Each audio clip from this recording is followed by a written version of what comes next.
I've been sailing IMOCAs for 4 years now, and I've progressed, I think, from a beginner to, let's call it, an intermediate.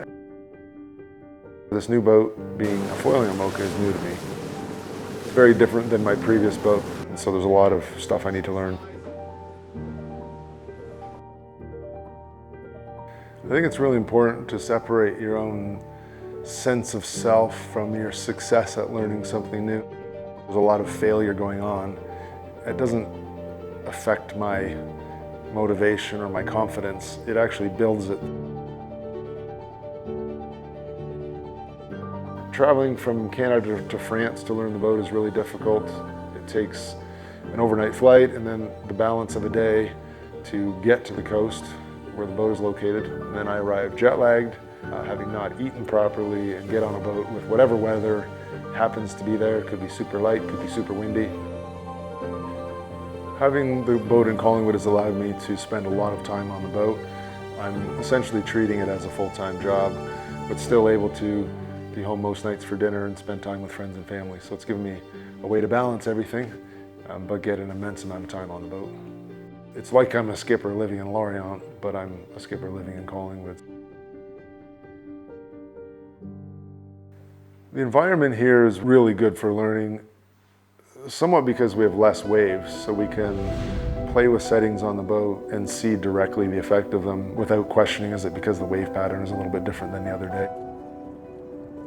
It doesn't replicate exactly the ocean, but in terms of taking me from where I was to where I am now, it's been probably the best training ground I could hope for.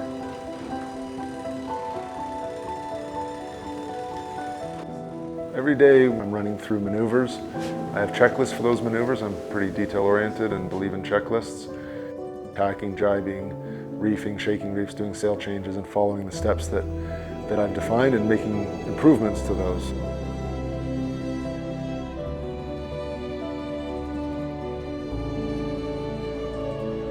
There's no book that tells you how to sail this particular foiling IMOCA, so it really is about trial and error, and so it fits my learning style really well.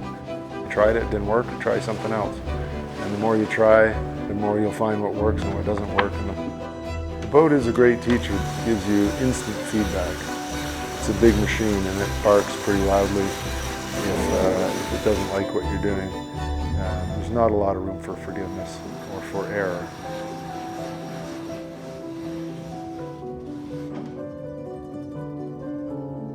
Practice makes perfect isn't correct if you're practicing something that's not perfect. So practice makes permanent. So repeating something makes it more repeatable and develops the muscle memory and the mind memory to repeat it. And so my time on the boat has been fantastic to be able to do repetition. That gets then more put into my muscle memory. Then you can get practice makes perfect if the process also is correct. There haven't been any big breakthroughs. There have been many, many, many small improvements. It's just a matter of showing up every day, doing the work, and having it accumulate. It's amazing how far I've come in just the short time the boat has been here. The first part is learning how to do the sport. The next phase is doing it on your own, and then the third phase is refining your own processes in the sport. And I think I'm actually at that third phase with this boat now, is I'm able to self-refine what I'm doing and how I'm sailing the boat to find improvements on my own.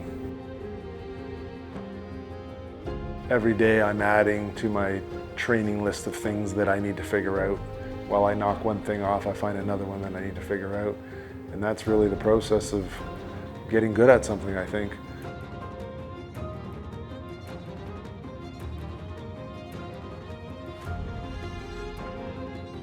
With that experience, you see further ahead how much experience and knowledge there still is to gain. I think that kind of mirrors life, as there's always more to learn. I think my progress towards my Vendée Globe goal is going very well. There's still a lot for me to learn. I wouldn't take the start line tomorrow if the race start was tomorrow.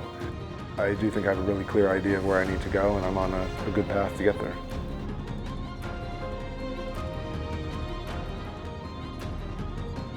It can feel daunting at times, but I think that's some of the fun is having that daunting feeling drive me forward in my learning and then looking back and saying, wow, I can't believe a few months ago that was daunting, because today it's second nature.